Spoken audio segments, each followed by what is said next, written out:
Two Sides, The Carry-On Circle. Chapter 10. The Last Dime.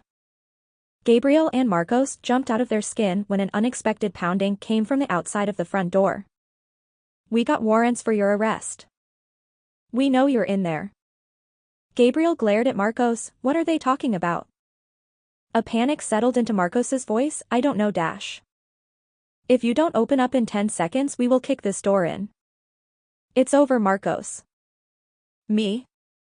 What did you do this time?" Gabriel shouted. 7, 6, 5. Marcos leaped over the couch to open the door. His shaky hands reached for the doorknob as they hit one. The boys tackled Marcos and Scott slapped the cuffs on. "You are under arrest," Beth yelled. Gabriel tried to intervene but Beth stopped him in his tracks. What did I do?" Beth glared at Marcos. "I warned you shit was about to get real," she snapped at Justin. "Show him." "Is this not you?" he shouted as he held the fake ID up to his face. "I didn't know about that, Dash," Marcos lied. "Save it. We've heard it all at this point and we have been waiting to put one of you lying bastards in jail," Scott roared. Gabriel stuttered over his words. "This can't be, Marcos. I thought you were better, Dash." "Just shut up, T.O. Maybe this is a good thing so I can finally escape the mental stress that comes from you," Marcos exclaimed. All the surrounding neighbors gathered on the pathways to watch the show. The yelling echoed through the walls and soon everyone who lived there was outside. All the residents finally thought it was the day that Antonio was caught but was met with disappointment to see it was Marcos. Grace and Beth used all their strength to hold Gabriel back. "Scoot into the middle. My dad and mom will ride with you," Dewey told Marcos. As they approached the cars, Beth turned back and yelled, "Notice how we are getting closer each time? The next and final time will be your son." Gabriel watched as the cars drove away. He thought to himself, "I guess I should start making phone calls. Well, maybe just Antonio deserves to know, but the rest will be kept a secret." Earlier that morning, Hallie's soul was at peace. Walking the empty streets with the birds actually singing instead of hiding. The world was just waking up. This was the time where no problems had come up yet and the misfortunes from yesterday were long gone. Being away from the carry-on circle was like a weight being lifted off her shoulders. She loved everyone who belonged with her whole heart, but she was at the point that she didn't care what happened to them. She paced back and forth in front of a payphone and jingled the change in her hand. She took a deep breath as she put each coin in the phone. Her heart stopped each time the phone dialed, then paused, then dialed, then paused. "Hello? Who is this?" "Hallie. Is Antonio there?" "He was just about to head out, but I'll let him know you called." "Wait, where is he going? Is he still there?" "Like I said, he was just about to head out and he doesn't have time to talk." Hallie sighed. "I just put him on the phone, please. He will want to talk if it's me." There was a long pause with shuffled background noise coming from the other line. "Hello? Hallie? Antonio. We need to talk." "What's going on? Are you and the crew still coming to the ranch?" "Well, I don't know, I left them." Antonio exclaimed. "You what?" "They won't survive without you." Face the music, Antonio. The carry-on circle has fallen apart and I'm tired of running. I thought this lifestyle was for me, but I've had a lot of time to think and it's clearly not. I should have left when I got sober years ago, but I stayed for you and the family." "What are you saying?" he replied. She replied in a stern voice, "This is the last dime I'm spending on you. I'm turning myself in, Antonio." Antonio paused. "Fine. Take the selfish route and betray us all. If that's how you think about it, then you're the problem. Me turning myself in could lead to finally fixing this mess." Hallie defended. "I can't believe you're leaving me and the crew all by ourselves. You have been with us for so long and you just want to give up all the people who care about you? Just to be selfish. I should have known you would have turned on us." Hallie hesitated. She felt the rage build up inside her. All the memories from the past couple years came flooding back.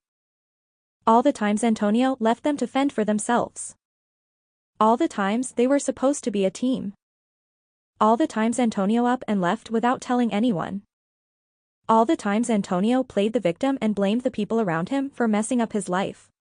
All the times his family tried to put the carry-on circle at fault so the problem wouldn't get in. Trouble. Why have I been doing this to myself for so long? Why have I given everything to this man who constantly blames me for his issues? Enough is enough. Hallie finally responded, I would rather go to jail for the rest of my life than spend enough minute with you and your fucked up family. Hallie dash. As soon as she put the phone back, she felt another weight lifted off her shoulders. I had never had this feeling before.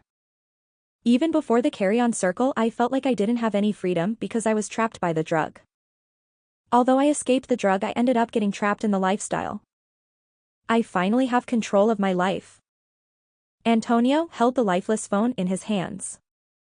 What just happened? He said to himself. What was that about? One of the guys in the house asked. The carry-on circle is falling apart. Anyways, I'm ready to go. My dad and Marcos better have some answers to this. Gabriel's lifeless arm reached for his phone, buzzing on the coffee table. Dad. Why the hell are authorities calling me non-stop and my neighbors are telling me that bounty hunters are showing up at my door almost daily looking for me? Salia? Gabriel mumbled. Oh my god, Dad, are you high? Or maybe I should ask, how high are you? Don't worry, it's been taken care of. No, it certainly hasn't, because one, you say that every time, and two, you saying that means something is still going on. What trouble is Antonio in now? He's just on the run again and dash. Salia shouted, he is on the run? Do you guys not realize my name is tied to his bond? I'm the damn cosigner, for Christ's sake. I don't have that kind of money to pay for his mistakes. They said they have tried calling and you changed your number. Well, that's odd because I let his bondsman know I was going out of the country and my phone doesn't work when I'm in Mexico. I guess the message didn't translate. What do we have to do to make things right? Well, it's already too late because a lot of people are in jail because of Antonio, even Marcos. There was a sigh on the other line. You let my baby cousin go down because of Antonio. You know, Dad, I'm done. This has been going on for 10 years where I'm always there to save his ass and I can't live my life like this anymore. You and Antonio are the problem. I'm tempted to call the bondsman and ask him to revoke his bond and take me off as a cosigner. Salia, wait dash, Gabriel interrupted. Dad, no, you listen. I have little kids and they have a man in their life who is willing to be their father because their real dad couldn't take it. I do not want my family coming in the way of the family I have created. So here is what we are going to do. I am going to speak to Scott and Beth so we can get this taken care of, and I'm going to give them everything they need to settle this. The longer Antonio runs, the longer people are going to continue being hurt. Then once this is all settled, we are going to pull whatever money we have to find a bondsman for Marcos because he has actually learned from his mistakes. Gabriel was silent. Are you still here? She asked. Gabriel mumbled some gibberish into the phone. Good, I'm glad we have an understanding. Salia said. Dad? Are you okay? Gabriel swallowed the pill that was sitting on his tongue. Antonio. What are you doing here? I'm fine, son, but there is something you should know. Antonio raised an eyebrow. Where is Marcos? Gabriel gulped. I just got off the phone with Salia. She is back home and he seemed very upset. This morning the bounty hunters came and arrested Marcos for identity theft. I guess they found something on him dash. Antonio was quiet. How did you let this happen? Me? We did everything to prevent this. Gabriel argued.